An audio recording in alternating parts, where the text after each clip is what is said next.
Following the landmark ruling in abortion in Northern Ireland this week, we ask, will it force change in the Republic? On the panel this evening, Aidan O'Riordan, Minister of State for Equality, New Communities, Culture and National Drugs Strategy, Cora Sherlock, Vice Chair of the Pro-Life Campaign, Renew Senator Paul Bradford and Arlette Lyons, representative for Termination for Medical Reasons Campaign.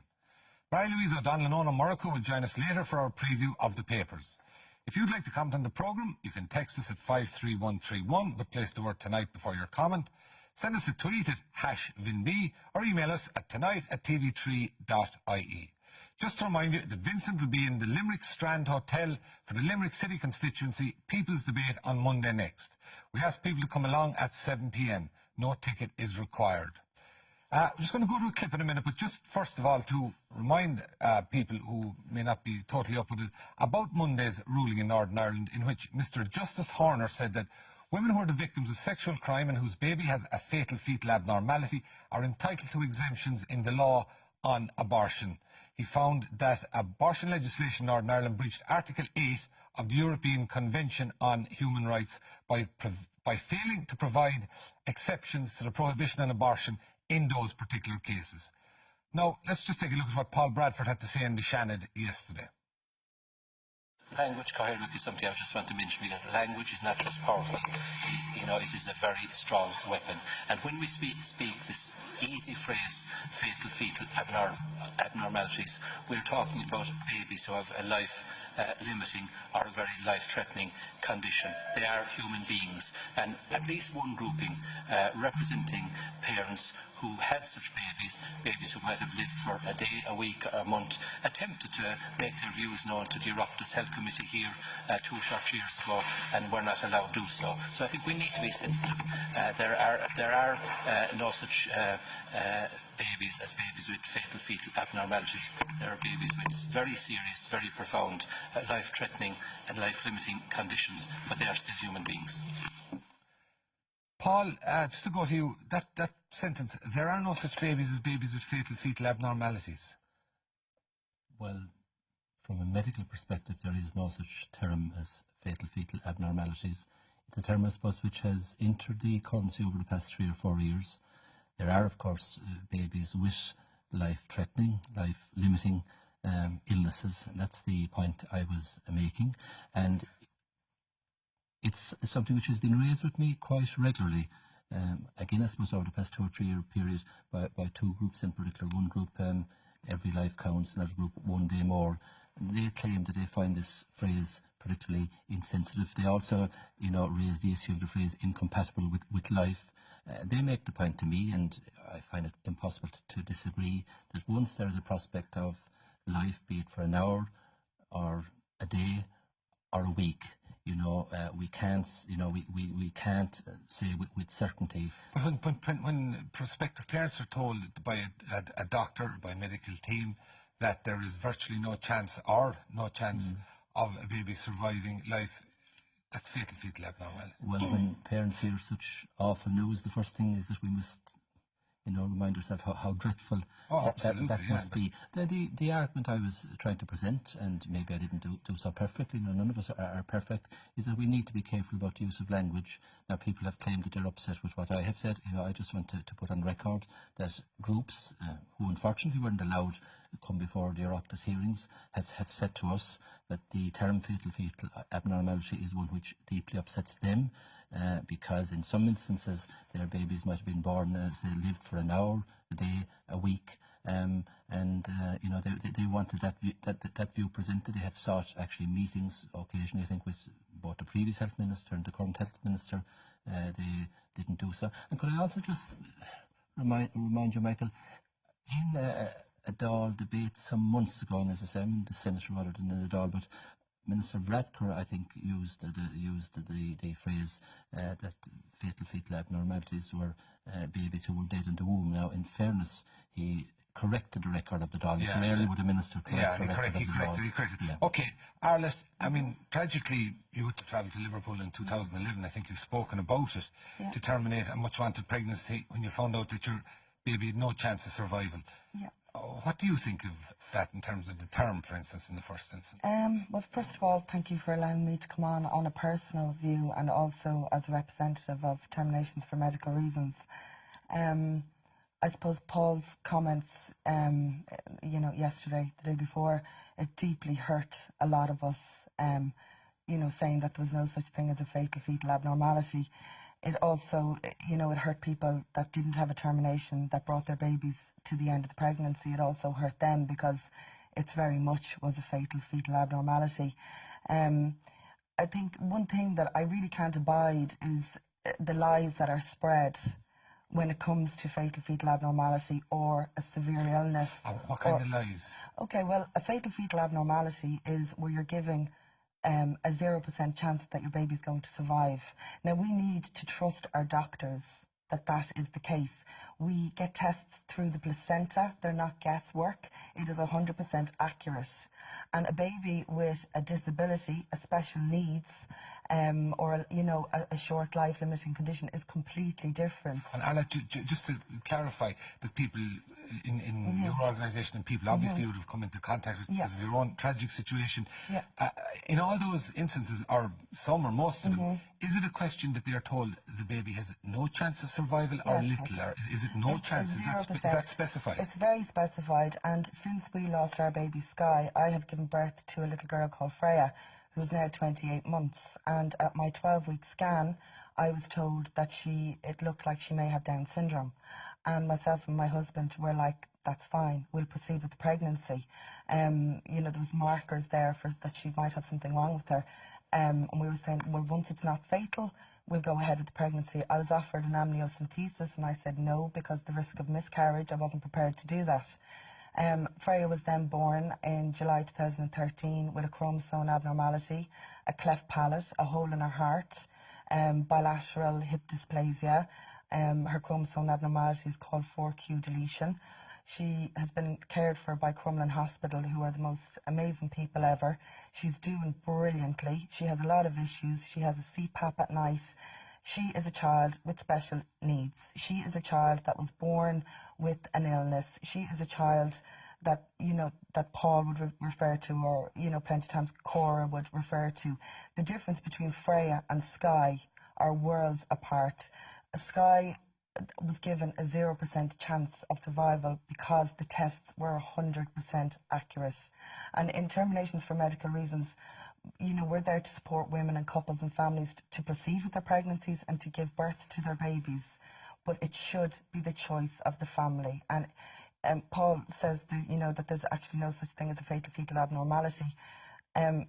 Paul, if you ask any obstetrician, and you have to remember, these babies, we wanted them to live. This baby was loved and so wanted.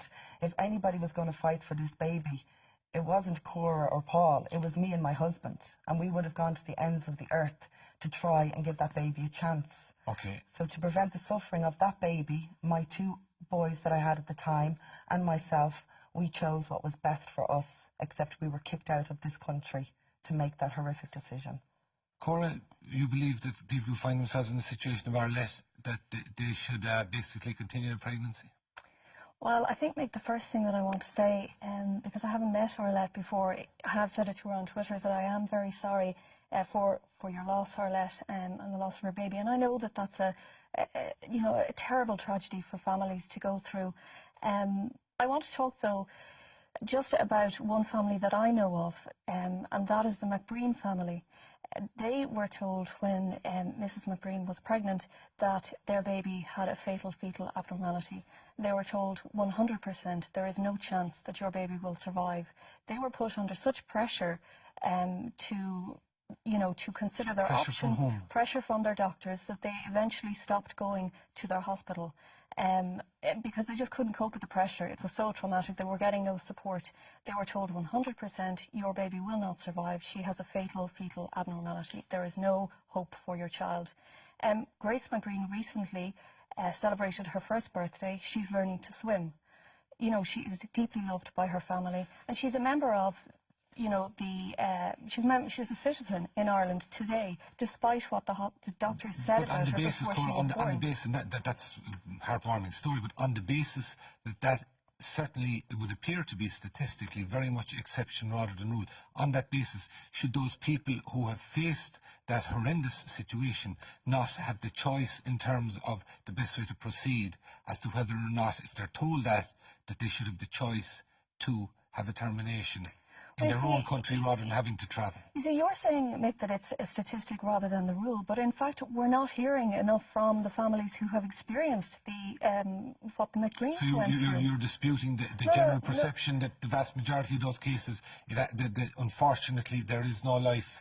Well, what I'm saying is that I think it's unfortunate that there isn't a family who've been through that experience sitting on this panel this evening to give you their personal experience. Absolutely, I've heard the stories before, and it is welcome. What I would say, and is to go back to what you were talking about at the beginning, is that we need to talk about sensitivity in this whole area for everybody. And I know that that's what we all want. I mean, the Belfast ruling was a very chilling ruling for many people, and the judge in that talked about how the baby, there was no life to protect. That's what he described. And I think we can all agree that we don't want anyone to talk that way about an unborn baby. Let me just tell you what one Oireachtas member is on record as saying. This is how he described babies who he said had fatal fetal abnormalities. And this is what he said: simply a piece of flesh with no sensation, no capacity for sensation or any form of feeling. Yeah, there is extreme language. Hold on, excuse me. There's extreme language on all sides, and that is not typical of anybody on any side. That's extreme language on one side. Well, that's an Oireachtas member. Well, grand, but that's on one side. But the gist of it seems to be that all of the opinion polls that have been taken suggest that the majority of people want a scenario whereby abortion is available to people in the very unfortunate situation of fetal abnormalities, and perhaps in other scenarios. Are you saying that the people should not be given the option of voting for that by repeal of the Constitution? What I'm saying is, as I said before, many of these cases are misdiagnosed. What about the Grace? Are you saying the people should not have a say in this by actually voting on what's in the Constitution? No, but what I'm saying is we need to have a proper debate on this issue, which we're not having. For example, how many of the viewers tonight know that the Irish Medical Organisation at their AGM earlier this year called on the government to provide proper hospice care for families in that situation? And that means families who are told that their baby is unlikely to survive for very long, or maybe, only for a few minutes, or whatever length of time their baby will have, they are not given the proper hospice care in this country. But let me just but it's very simple. Should the people have a say in it or not by examining the 8th Amendment?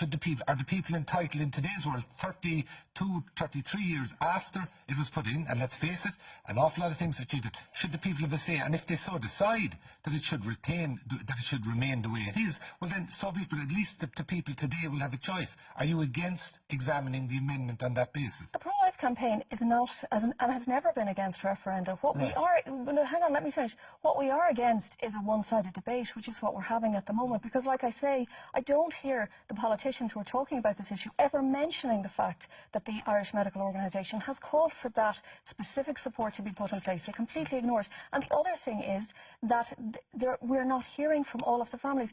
For example, many families come back from England having had an abortion in those circumstances, and only then they discover that there is hospice care in this country. And that is a scandal. It's something that should not happen. Can I just say something, just in reply to Cora, with this misdiagnosis?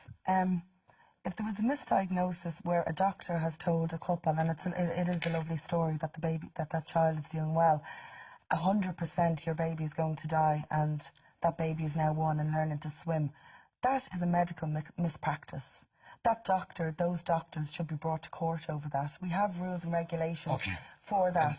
And you'd have to wonder, did that mother get a proper diagnosis, as in, was it just a scan, and a scan was said, oh, maybe you're, like, when you get a placenta, a CVS or an amnio, it's sent over to London. It is then scientifically, there's no going back, like, you can't say, oh, the baby has half of a Patau syndrome or half of an Edwards. So if those people were told the baby was 100% going to die, in that case, that's a medical mispractice. Right. And having gone through it, it's no comfort if they follow their doctor's advice and have an abortion. That's my obstetrician never once persuaded me or swayed me to travel to Liverpool to have a termination ever. They said they would support me no matter what, either way. The logic, Cora, of what you're saying is basically doctors are not to be believed. And No, that's not what I'm saying, Nick. What I'm saying is that there is a human being alive in this country, a member of a loving family, looking forward to Christmas tonight, who doctors had said, a misdiagnosis. doctors had said would not survive, and her parents should have an abortion. That's the reality. Okay, Ian, the pro-life campaign, I think it's fair to say, don't really want the 8th Amendment revisited, but you're at the other extreme in that a lot of people in the Labour Party are so-called pro-choice, and they want far more than specific situations in which abortion should be permitted. Well, I don't think the Constitution is the place for this argument, and what the court case in Belfast has maybe done is to put our own situation into focus. And effectively what we have in the Constitution is a provision which I believe was a massive mistake 30 or so years ago. The Labour Party at that point campaigned against it. And what we were saying is that if we were returned to government, that we will have a referendum not to amend the Age Amendment, but to repeal it. How to replace it with? Well, I believe that fundamentally, I think Paul's right in one thing, that language is important in this debate. So let's talk about what we're actually effectively talking about here. Every situation where a termination may be deemed necessary or may be considered is a tragedy. Every single one. So if somebody, for example, has been, a situation of fetal abnormality, or has been raped, or is a victim of incest, or whose life is in danger, or whose health is in danger. Currently in this country, despite what happened with Savita Halappanavar, currently in this country, medical professionals say to me and say to others that every day in this country, doctors will look at a woman whose health is at risk because of their pregnancy and have to wait until the moment until their life is at risk, until they can make an intervention. But you want to go much further than that, and you can understand why people would say that it's a Trojan horse. With some people, that they want to go much further than that and have abortion available on request. What we're saying is, the first thing we have to do is to repeal the Age Amendment. When that is done, what we have presented is legislation that would replace that, because I think this is a place for the Parliament to step up and the elected representatives of the people to formulate legislation that will deal with the situation. And our view is that in terms of life of the woman, the health of the woman, the mental health of the woman, which would also encompass areas such as rape and incest and fetal abnormality, that in those limited circumstances, it is absolutely humane to put the woman first. Now, the difficulty with the Age Amendment is that the woman doesn't come first, and we want to have legislation that puts the woman first. Right. And given that, and I understand people watching this programme have many, questions. One of the reservations you would have, Leon, is that if that is brought in, then that there is a constituency that the opinion polls would suggest is roughly the same size as the pro-life movement, about 20% or so, who want a situation whereby the woman has complete choice and it's effectively a full pro-choice regime. And you can understand that people in the middle, some of them, will fear that if you go down the road as far as you're suggesting, that this is just a stepping stone towards a similar scenario that exists in the UK. That's also always made about every change that's ever made in any piece of legislation. But you would be in favour of that type of No, I wouldn't necessarily. No, right. I wouldn't actually, because I come from a background which completely understands the pro-life argument. I used to have a very pro-life outlook on this issue myself, until I became more aware of the issue and began to talk to people who've gone through situations like Arlette has gone through. And then I find myself completely incapable of judging a woman for making a determination in her own life that the pregnancy that she now has to deal with is risking her health or her mental health or another situation that she's very distressed about. Let's talk about the situation that brought us to the Protection of Life During Pregnancy Bill, which Cora felt very, very strongly against and Paul left Fine Gael over. That was a situation which was centred around the case of a teenage suicidal rape victim. Now, Cora and Paul would still say to this day... We've moved on from that. It's not. Because this is the essential argument. do we still fundamentally believe that somebody who's a teenage suicidal rape victim has a choice, or that in every single circumstance, always, that child should have to go through that pregnancy? That is still Cora's position and still Paul's position. Another issue. You mentioned language. Yeah. The phrase abortion on demand, that is a loaded term. That projects the image of a young woman confidently striding in and demanding something. Nobody suggests that we should have justice on demand, healthcare on demand. That's a loaded term, isn't it? And it tries to project a particular image of a regime of abortion that is available on request for people. Yeah, fair point. I suppose what it's trying to state is that, you know, across certainly Western Europe, starting in Britain and going further afield over then to the United States, that's what has happened once so-called limited abortion was introduced. I'm glad that Eoin, you know, reminded us of 2013 and the then abortion bill or protection in life bill, and Eoin will remember, you know, his own views, and we all have embarrassing moments in politics where, you know, a reporter may be unfairly nabbed him, shall we say, and Eoin was... He wasn't a reporter, he was a pro-life activist. Well, Eoin, you were reported, you know, as saying that you saw that. That's neither here nor there. That's Eoin's position. That's not a position of the majority of people. There's nothing I said in that article that I would withdraw. And it's absolutely, I'm glad you.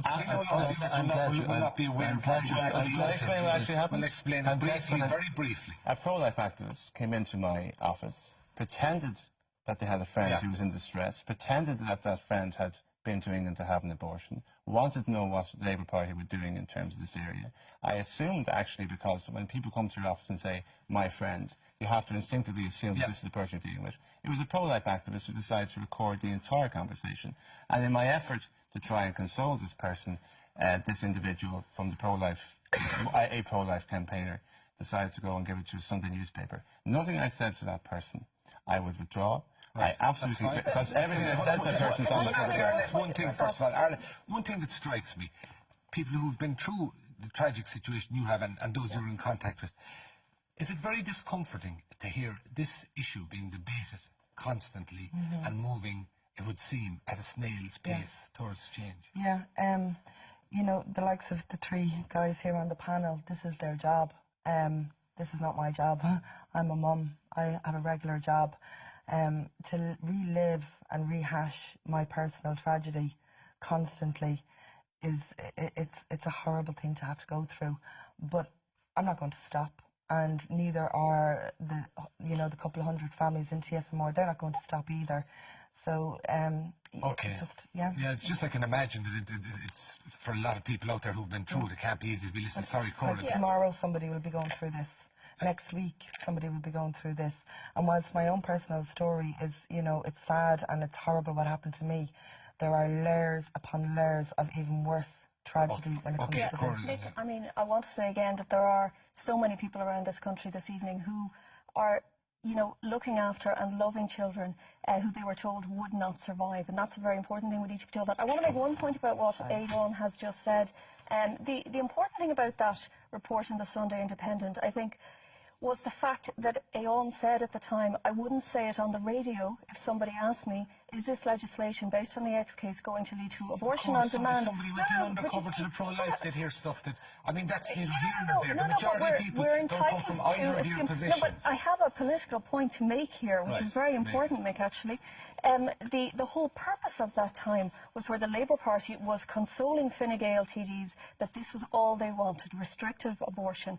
And then we find out that Eoin is saying one thing on the radio, and then when he's in a closed meeting with somebody who he thinks wants abortion on demand, he says, I wouldn't say it on the radio, but I'm telling you, once we get this, it's a starting point, and we'll eventually get the rest over time. Can I be clear on one thing to ask you? Can I be clear on one thing?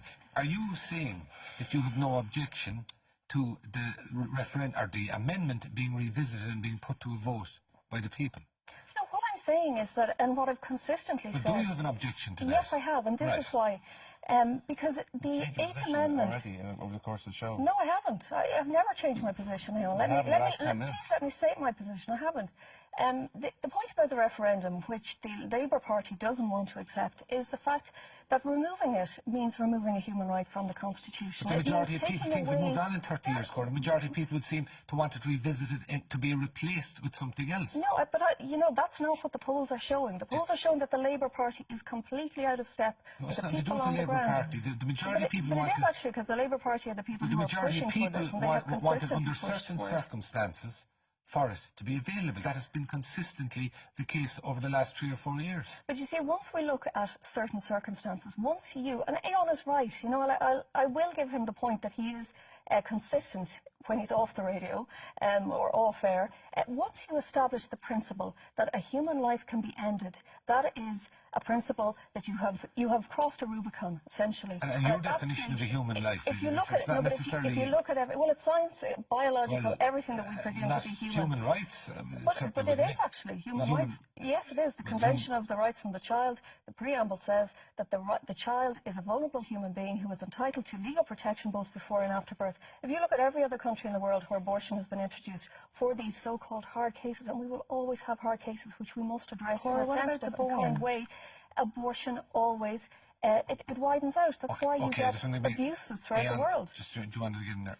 Well, the point is that, again, going back to the issue that every single one of these circumstances is a tragedy, and that there are situations where women's lives are put at risk, and there are situations where women's health is put at risk. And I honestly can't say for the people in my life, people that I love, that in every single circumstance I could absolutely say, I'm sorry, that, you know, your situation, your health, your life, the sexual violence that you've gone through, the incest that you've gone through, or the fatal fetal abnormality that you're carrying, that has to be swept aside, and that you have to be forced to go through. Do you believe that the next all, irrespective of whom is returned, or the foundation? No, I don't. Do you believe it'll revisit the amendment? I absolutely believe that the only way, and this isn't to be, I don't believe, a politically charged statement, because the only reason why the X case was legislated for, because Labour had it in their manifesto. So this is going to be a big, and big the only way that this referendum will happen is if Labour are in government. Well, there's other things that Labour should probably be doing. Yeah, well, I think Aon is honest. I mean, it is a central plank of the Labour Party policy. The bill, I think, was published, was it last week or the week before? It is basically a replica of what happened in Britain many years ago. So, Aon, it's introducing abortion on a very liberal... Have you read it? Paul, quickly. I read your press release. So you didn't read the bill? I didn't read the bill in its so entirety. But I know what the Labour Party wants. I know what you want. You're saying you read the bill, but you didn't read the bill. I read enough to suggest... What time limits do you support, Cora, you didn't want a referendum previously. You said you read the bill. I'm completely confused. What time limits does the Labour Party support? Excuse me, we've time pressures. Ask Aon what time limits the Labour Party supports. That's really important. This debate is going to go on and on. I'm afraid we've time limits on it now.